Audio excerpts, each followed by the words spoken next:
Hello my sweet and lovely viewers, আসসালামু আলাইকুম। Welcome back to my channel. আপনারা সবাই কেমন আছেন? আশা করি যে যেখানে আছেন ভালো আছেন।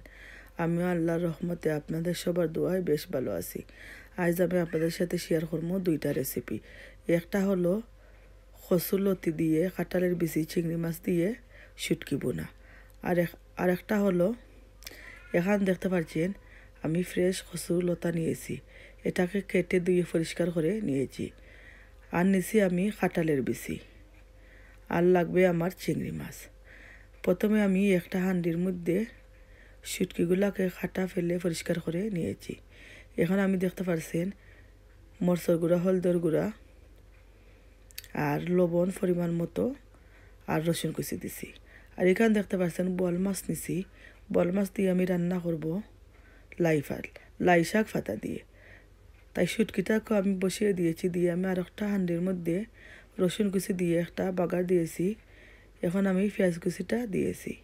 দিয়ে আমার স্বাদ মতো আমি লবণ দিব। কারণ ফ্রেশ যে কোনো শাক দিয়ে মাছ রান্না করলে খেতে কিন্তু অসম্ভব টেস্টি লাগে। আজকের এই ভিডিওটা তো আপনাদের কাছে ভালো লাগবে। অবশ্যই ফুল ভিডিওটা দেখবা, লাইক করবা, কমেন্ট করবা, শেয়ার করবা। আর যারা যারা তো এইসব রান্না করে খাইছেন তারা তো জানে না, যারা যারা খাইছেন না তারা অবশ্যই একবার হলে ট্রাই করবা। এখন দেখতে পাচ্ছেন এটাকে আমি প্রায় আধা ঘন্টার মতো ভালোভাবে জাল দিয়ে নিয়েছি, যাতে মশলাগুলো দিয়েছি এটার গন্ধটা আর না থাকে। তাই এখন দেখতে পাচ্ছেন আমার এদিকে পেঁয়াজগুলো খুব ব্রাউন কালার হয়ে গেছে। তাই এখন আমি প্রথমে লতিগুলা ধুয়ে রেখেছি, এগুলো আমি এখন দিয়ে দিচ্ছি। দিয়ে আমি কাঁঠালের বিচি আর চিংড়ি মাছগুলো একসাথে দেব। দিয়ে এটাকে এখন আমি একটু নাড়াচাড়া করে তারপর আমি রান্না করব। কারণ এটাকে আমি শুটকি বোনা করব। তেল ছাড়া কীভাবে কচুলতি আর কাঁঠালের বিচি চিংড়ি মাছ দিয়ে শুটকি বোনা করা যায় এটা আপনাদেরকে দেখিয়ে দিচ্ছি। এটা খেতে কিন্তু অনেক টেস্টি হয়েছে। এখন দেখতে পাচ্ছেন ফ্রেশটা ব্রাউন কালার হয়ে যাওয়ার পর 1 চামচ মরচর গুঁড়া, 1 চামচ হলদের গুঁড়া, ধনিয়া গুঁড়ো দিয়েছি। দিয়ে এটাকে আমি 5-6 মিনিট একটু কষিয়ে নেব, যাতে মশলাটার মধ্যে একটা গন্ধ আছে, এই গন্ধটা না থাকে। তাই এখন আমি দেখতে পাচ্ছেন 5 মিনিট হয়ে যাওয়ার পর আমি ঢাকনাটা খুলে দিয়ে এখন আমি গরম পানি দিয়েছি। পানিটা দিয়ে এটাকে আমি আর 10-15 মিনিট ভালোভাবে মশলাটাকে কষিয়ে নেব। এখন দেখতে পাচ্ছেন আমার কচুলতির মধ্যে বলকটা চলে এসেছে। তাই আমি এটাকে আবার ঢাকনা দিয়ে ঢেকে দিচ্ছি। এদিকে দেখতে পাচ্ছেন আমার মশলাটা প্রায় আমি 20 মিনিটের মতো কষিয়ে নিয়েছি। নেওয়ার পর এখন আমি সবগুলো লাই শাক দিয়ে দেব। দিয়ে এটাকে এখন আমি নাড়াচাড়া করব না, আমি একটা ঢাকনা দিয়ে ঢেকে দেব। দেখতে পাচ্ছেন আমি এখন ঢাকনা দিয়ে ঢেকে দিচ্ছি।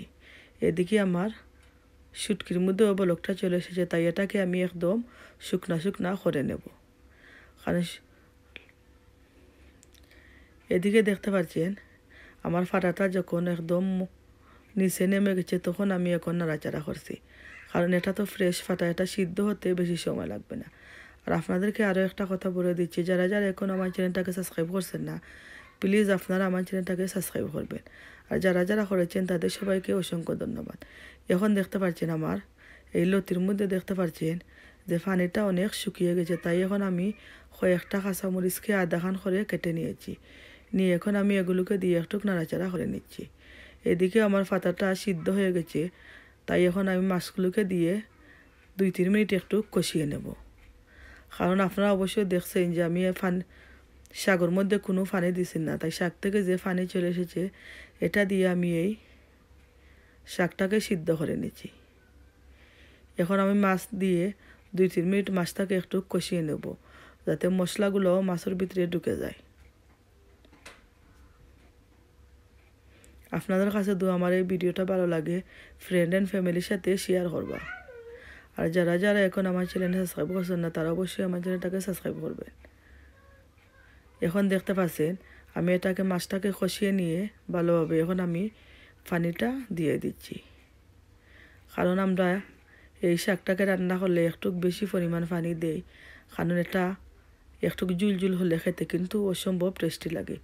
এখন দেখতে পাচ্ছেন বলকটা যখন চলে এসেছে তখন আমি 2টা কাঁচামরিচে আধা খান করে কেটে নিয়েছি, এগুলো দিয়ে দিচ্ছি। দিয়ে এখন আমি ধনিয়া পাতা কুচি দিয়েছি, দিয়ে আরও 2 থেকে 3 মিনিট তাকে রান্না করে তারপর আমি নামিয়ে নেব।